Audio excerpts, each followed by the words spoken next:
가기사는 증시 각도기. 안녕하세요. 증시 각도기 TV 시청자 여러분, 투자자 여러분, 도기말 여러분, 10만 금융전사 여러분 모두 반갑습니다. 12월 29일 금요일입니다. 자, 이제 미국 시장도 하루밖에 남지 않았고 한국 시장은 이제 다 마감이 되었죠. 오늘 한국 시장이 없어서 미국 마감을 굉장히 늦게 찍어서 올립니다. 네.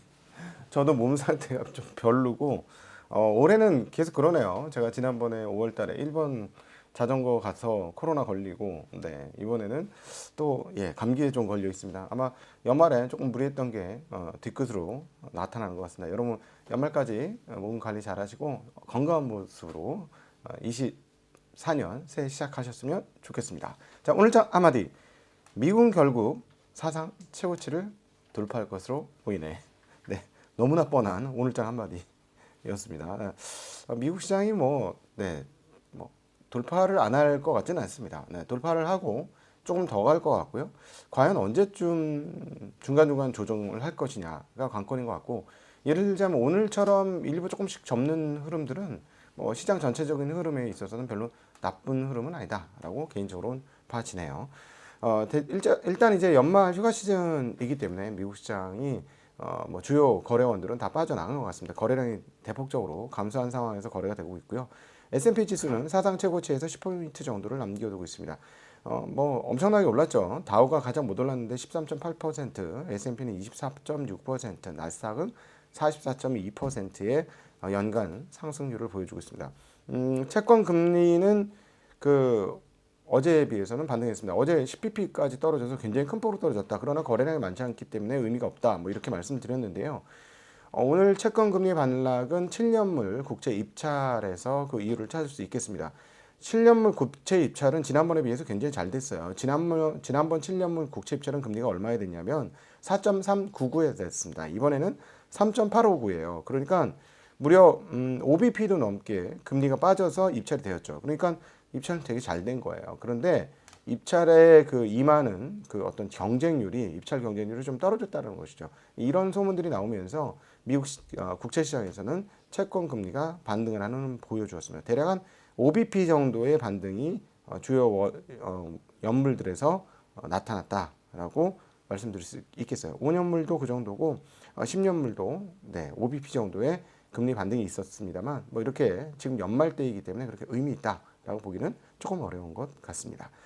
네, 그리고 유가는 다시 떨어지면서 이렇게 되면은 결국 70달러가 WTI 기준으로 떨어지는 거 깨지는 거 아닌가 하는 생각이 들 정도로 빠졌습니다. 유가 흐름은 전일 73.8에서 72.0으로 떨어졌는데요. 60달러대 후반이 연중 최저점이라는 것을 감안해 보면 연중 최저점 근처로 지금 유가가 떨어지고 있다. 이는 곧 세계 경기에 대한 확신이 없는 것이다라는 것도 말씀드릴 수 있겠죠. 채권 시장이 이렇게 환호하는 것도 경기가 앞으로 좋아질 것 같지 않다라는 그런 생각과 연계되어 있다라고 볼 수 있겠습니다. WTI를 보면 전 세계 투자자들이 경기가 좋을 것이라는 쪽으로는 베팅하지 않고 있습니다. 덕분에 미국에서는 정유 관련주들이 전면적으로 다 하락하는 그런 흐름들을 보여주고 있고, 또 하나는 미국에서 원유를 굉장히 꾸준히 생산하고 있다라는 점도 유가의 하락의 요인이다라고 또 정리해 볼 수 있을 것 같습니다. 달러 가치는요, 유로화 대비 강세를 보였습니다만 엔화 대비는 약세를 보였습니다. 엔화는 금리도 내리고 엔화도 환율을 내리는, 즉 환율은 강세인 그런 흐름들을 보여주고 있는데요. 아무래도 내년도에 대한 경계감이 상당히 작동하고 있다라고 볼 수 있겠습니다. 그러니까 일단 내년도에 긴축을 할 것이다라는 생각이 전면적인 투자자들의 생각이다라고 볼 수 있겠고요. 또 하나는 절대적인 수준에서 보면 지금 엔화 가치가 싸냐 비싸냐를 따져보시면 우리나라 원화하고 비교해 보면 20년 내에서 가장 낮은 영역에 있죠. 사실 900원대 초반은 상당히 낮은 영역이고요. 800원대는 20년에 가장 낮은 수준이었다. 그리고 855원은 그 중에서도 가장 낮은 수준이었는데 거기서부터 반등하고 있다. 이런 정도로 정리해 볼 수 있겠어요. 근데 모르겠습니다. 일본에서 지금 취하는 조치는 엔화를 강세로 돌리는 조치는 없어요. 제가 보기에는. 그러나 이제 수급 세력이 한번 얻어맞다 보니 좀 쫄아 있다라고 정리하는 게 맞지 않겠는가라고 개인적으로는 보여집니다. 그리고 중국 위안화 가치가 굉장히 급등했다는 게 눈에 띄는데요. 어제 왜 이렇게 약세제했는데 싹 돌렸습니다. 어제 7.1515였는데요. 그 전날은 7.13대였어요. 그래서 왜 이렇게 약세지? 엔화도 강세고 이러는데 근데 오늘 그 이틀치 그냥 몽땅 다 뒤집어 엎으면서 7.15였는데 7.116으로 굉장히 큰 폭의 강세를 나타내고 있습니다. 덕분에 원화도 1293원에서 1286원으로 강세를 보여주면서 엔화 환율이 110원대에서 100엔당 910원대에서 909원대로 떨어졌다는 것도 특징적인 오늘의 금융시장의 흐름이 되겠습니다. 자, 그런데 중국의 위안화 가치를 단순히 환율의 강세로만 봐야 되느냐? 저는 뭐 그렇게 보이지 않아서 이 말씀 드리는 건데요. 어제 중국 시장이 모두 큰 폭으로 반등했습니다. 물론 22일 날 크리스마스를 기한 마지막 날에서 진짜 대폭락을 했습니다. 뭐 텐센트 같은 거는 아주 뭐 엄청난 폭락을 했고 지수 자체가 막 4%씩 빠지기도 하고 했기 때문에 굉장히 큰 폭락을 했는데 반등을 하고 있습니다. 상하이는 1.38% 반등을 했고요. 심천 2.71%면 지수 2.71%면 폭등이고요. HSCI는 2.87% 상승을 했고 항생테크는 전일 3.41% 상승을 했습니다. 제가 보기에는 가능성은 계속 있다. 그리고 이제 투자자들이 모두 버린 시장이니까 그야말로 뭐라 할까요? 우리가 항상 컨트롤리안의 관점에서 보면 가능성 있는 시장 아닐까 하는 생각을 해보는데 사실 2023년 한 해 내내 그런 생각에 당했죠. 그런 생각이 들어갔다 물리고 들어갔다 물렸던 게 중국 시장인데 과거에도 근데 중국은 한번 반등을 하면 반등은 굉장히 큰 폭으로 세게 단기간에 급등하는 경향성을 보여줍니다. 그래서 이것에 대한 뭐랄까 경계감이라는 표현은 좀 웃기긴 하지만 어떻게 될 것인가에 대한 관심은 계속 가지고 있어야 될 것 같은데요. 일단 올해 23년 8월 이후에 어마무시한 그 수많은 완화 정책들이 나왔죠. 그래서 그걸 엑셀표로 정리를 해보면 뭐 그냥 그 A4 한 장은 촘촘하게 적어도 훨씬 넘을 것이다 라고 보여지는데 계속 그렇게 안들이 나왔다라는 거예요. 그런 안들이 나왔는데 이번에 이제 마지막에 나온 건 일선 도시의 부동산을 좀 풀어주는 물론 이제 뭐 계약금 1가구 2주택 이상일 때 계약금의 그 비율을 낮춰준다던가 등등 하면서 풀어주려고 하는 성향을 보여주고 있습니다. 물론 이제 현장에 우리가 갔다 온 입장에서 가서 뭐 이게 정확한 건 아니지만 물어물어서 도대체 부동산 가격 얼마냐 하고 물어봤을 때의 부동산 가격을 보면 이게 다시 반등한다고? 이해가 안 되는 걸? 더 떨어져야 되는 거 아니야? 이런 생각이 들긴 했습니다. 분명히. 그만큼 높아요. 왜냐하면 왜 이렇게 제가 높다고 얘기하냐면 한국의 소득 수준하고 비교해보면 소득 수준이 평균 소득 수준이 훨씬 낮은데 불구하고 부동산 가격이 높다라는 것이죠. 이 말은 즉 Price to Income Ratio, PIR, 그러니까 소득 대비 주택 가격이 너무 높다는 거예요. 그래서 우리가 높다라고 보여주는 건데 어찌되었건 뭐 몇 년 전에 보면 그렇게 높은데도 불구하고 계속 끝없이 올랐잖아요. 왜냐하면 계속 몇 년간 올랐기 때문에 2008년도 이후에 계속 오른 거죠. 강하게. 계속 오르니까 10년을 넘게 오르니까 앞으로도 영원히 계속 오른다고 생각하는 거예요. 집값은. 그래 그 중국 노동자를 내가 19년도에 들었던 이야기가 그 가이드한테 들었는데 열심히 해서 집 사야죠. 집 사는 게 모두의 꿈이에요. 모든 근로 노동자들의 꿈이 집 사는 게 꿈인 거예요. 집만 사면 모든 일이 풀릴 것 같은 그런 생각을 하는 거죠. 근데 지금 이제 그렇지 않다는 걸 인식을 한 건데 자 여기서 다시 집값을 띄우는 정책도 일부 시행이 되고 있다는 겁니다. 과연 여기에 중국 사람들의 지난 몇 년간 3년간의 부동산의 영원 불패의 생각이 금이 갔거든요. 과연 여기서 어떻게 대응이 될 것이냐가 정말 관심인데 어찌되었거나 뭐 일선 도시 부동산을 풀어주는 정도 수준까지 무언가 완화책이 계속해서 이루어지고 있다는 거죠. 그러면 과연 중국 시장이 내년에 어떻게 될까? 23년도 최악의 해를 보냈었는데요. 그래도 24년도에도 관심 갖고 봐야 될 것 같습니다. 그리고 한국 입장에서는 이게 되게 중요하죠. 한국 입장에는 중국이 긍정적인 흐름을 보여줄 때 한국 주식시장도 긍정적인 흐름을 보여줄 가능성이 매우 높기 때문에 관심을 가집니다. 그럼에도 불구하고 우리는 데이터에 근거해야 하는데 데이터 자체는 그럼 나쁘냐?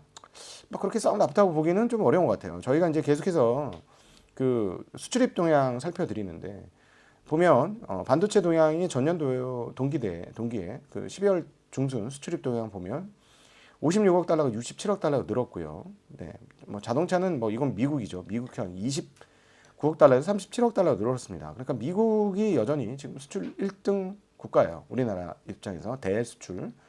근데 중국이 지금 18.9%거든요.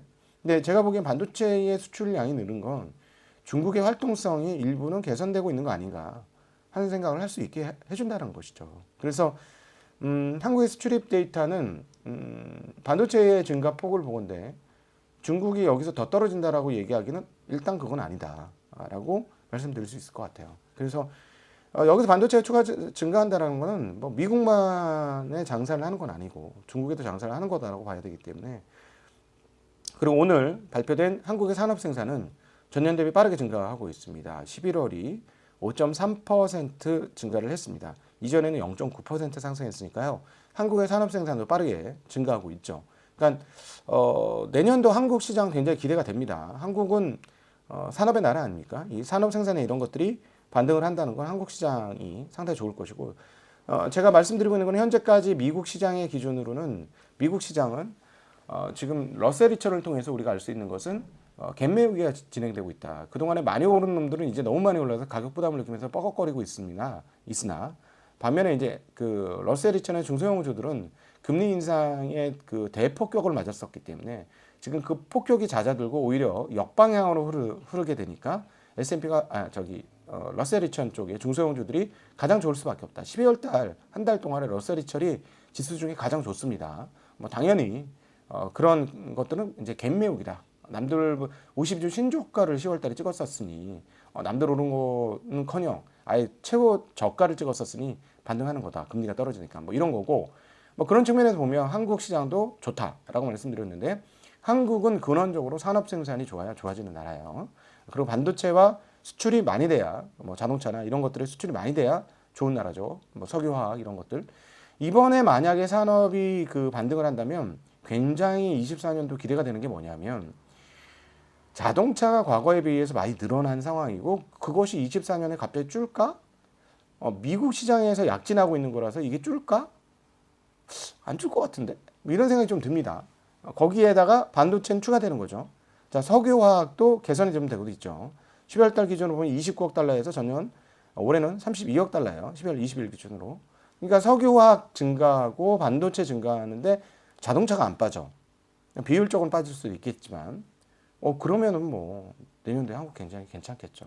자, 그런 측면에서 보면 이쪽 아시아 쪽 올해 시장이 상대적으로 별로 좋지 않았던 한국 시장 그리고 중국 시장 어떻게 되는지 관심이 많이 가져지는 상황이다라고 정리해 볼 수 있겠습니다. 자, 그 미국에서 이제 잠정 주택 판매 어떻게 되는지 굉장히 관심이 많았는데요. 왜냐하면 아시다시피 8%대까지 찍던 금리가 30년 모기지 금리가 이제 6%대로 떨어졌죠. 근데 이번에 이제 잠정주택 매매가 나왔는데 그 잠정주택 매매 11월치는 변동이 없었어요. 전월에 비해서. 전월 대비 0.0%입니다. 지난달에 마이너스 1.2% 나오면서 전월 역대 최저치를 전월에 역대 최저치를 계속 찍어줬는데 거기서 변동이 없어요. 금리 떨어졌는데. 근데 이제 11월보다는 12월치를 봐야 될 것 같습니다. 12월에 확실히 금리가 떨어졌기 때문에 잠정주택 판매의 12월치가 어떻게 되느냐 이 관심이 가는 상황이고요. 미국은 상품 수지가 902억 달러 적자가 나왔습니다. 그리고 신규 수업 청구자 수, 실업수당 청구자 수 흐름은 큰 변동 없습니다. 20만 6천에서 21만 8천이니까 큰 변동 없고요. 그 다음에 이제 저희가 계속 관심을 가지고 있는 페드의 밸런시트, 페드 밸런시트가 7조 7,240억 달러에서 7조 7,130억 달러, 110억 달러 정도 줄었습니다. 연준의 총자산 감소는 아주 공격적이지는 않다라고 보여져요. 공격적일 수도 있죠. 지수가 이렇게 고공행진하면, 그리고 채권 시장이 저렇게 난리를 피면 고공행진해도 될 것 같은, 세게 긴축을 해도 될 것 같은데 110억 달러? 최대 월 950억 달러. 그러면 그걸 주 환산하면 한 230, 40억 달러는 채권을 줄일 수 있는데 110억 달러만 줄였다는 거는 지금 연준이 굉장히 공격적으로 타이트닝을 진행하고 있지는 않다라는 거 또 알 수 있는 대목이 아닌가 싶습니다. 자, 오늘 주가 흐름에서는 눈에 띄는 거는 AMD가 연속적으로 계속해서 혼자 랠리를 하고 있다는 거예요. 기술주들이 오늘은 전반적으로 좀 흔들렸고요. 테슬라 같은 경우는 굉장히 큰 폭의 하락을 기록을 했습니다. 자, 테슬라는 내년도 계속 생각이 되는데 내년도 상반기가 정말 최고의 고비고 과연 이 고비를 어떻게 돌파할 것인가. 예, 굉장히 관심이 많습니다. 지금 과연 어떻게 돌파하지? 이 참 잘 돌파해야 되는데, 그래야 이제 한국의 2차 전지주들도 좀 달을 뻗을 자리가 생기는데요. 어쨌든 굉장히 어, 한마디로 가격 부담이 있는 거예요. 가격 부담이 있고 결국은 3만 달러 언더, 그러니까 일반 자동차 가격의 차를 빨리 만들어야 되는 수밖에 없다라는 생각이 듭니다. 개인적으로는. 과연 그걸 할 것이냐? 그럼 그거의 배터리는 어떻게 조달할 것이냐? 그 낮은 가격의 자동차를 2, 3천만 원대의 자동차를 어떻게 조달할 것이냐? 관심 가는 대목입니다. 사이버 트럭은 계속 말씀드렸지만 못 만들어서 기대감 충족을 못 시켜요. 네. 너무 만들기 제조가 어렵다는 거죠. 제조의 혁명은 맞는데 제조의 혁신의 완성은 생산성이다. 근데 생산성에서 지금 여기 좀 빵꾸가 나서 이 부분이 주가를 올려주지 못한다. 그럼 결국은 테슬라 주가를 올려주는 것은 저가형 전기차를 어떻게 만들 수 있을 것이냐가 핵심인데 이 부분에 어떻게 될지 좀 모르겠습니다. 자, 어쨌든 기술주들 엇갈리는 상황인데 AMD만 오늘 추가로 1.8% 오르면서 완전히 잘 나가고 있어요.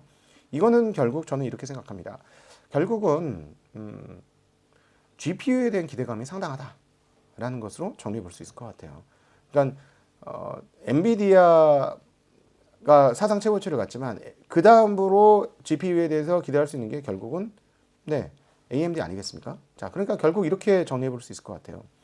지금 GPU는 어제도 말씀드렸듯이 완전한 쇼티지 상황이다. 완전한 쇼티지 상황이니까 야, 이거 쇼티지 해소하려면 파운드리 완전히 그냥 좋은 때는 마치했는데 삼성전자만 좀 잘해주면 완전 좋을 텐데 하는 생각과 AMD는 그 틈을 비집고 들어가서 틈을 만들어낼 수 있는 현재적으로는 가장 유력한 기업이다라는 생각에 AMD가 타사 대비 계속해서 우월적인 주가 흐름을 보여주고 있는 거 아니냐라고 정리해 볼 수 있을 것 같습니다.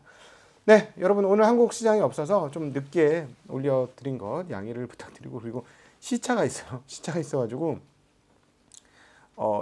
미국 시황 마감하고 바로 올리려니까 여기서는 막 너무 새벽에 일어나야 돼서 제가 조금 오늘은 늦게 시작을 해봤습니다. 양해를 부탁드리고요. 여러분 행복한 주말 되시길 빌겠고 행복한 연말 되시길 빌겠고 행복한 주말도 되시길 빌겠습니다. Thanks God, it's Friday. 안녕.